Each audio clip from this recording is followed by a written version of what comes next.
చంద్రబాబు నాయుడు ఉమ్మడి ఆంధ్రప్రదేశ్ రాష్ట్రానికి 13వ ముఖ్యమంత్రిగా సేవలందించాడు.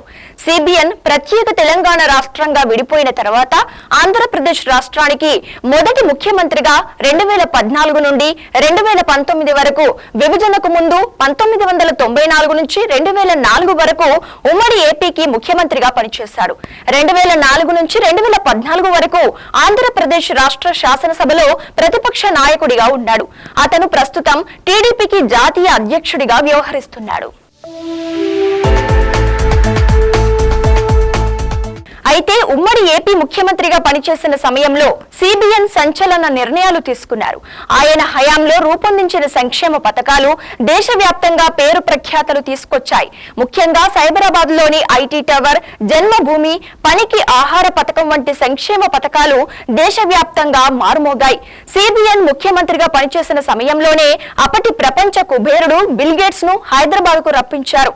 ఇండియా టుడే నుంచి IT Indian of the millennium, the Economic Times నుంచి business person of the year, Times Asia నుంచి South Asian of the year, ప్రపంచ economics forum dream cabinet లో సభ్యుడు వంటి పురస్కారాలతో పాటు అనేక పురస్కారాలు పొందాడు.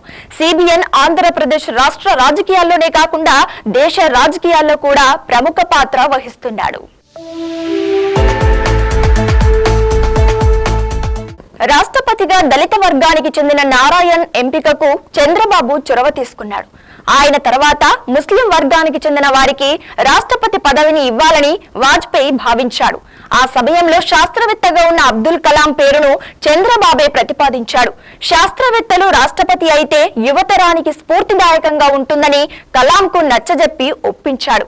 అదేవిధంగా ఆంధ్రప్రదేశ్ గవర్నర్ గా చేసిన కృష్ణకాంత్ ను ఉపరాష్ట్రపతి చేయడంలో కూడా చంద్రబాబు కీలక పాత్ర పోషించాడు.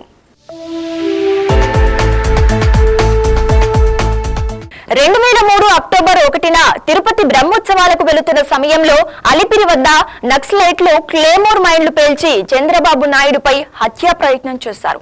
కానీ అదృష్టవశాత్తు చంద్రబాబు ఆ ప్రమాదం నుండి గాయాలతో బయటపడ్డాడు.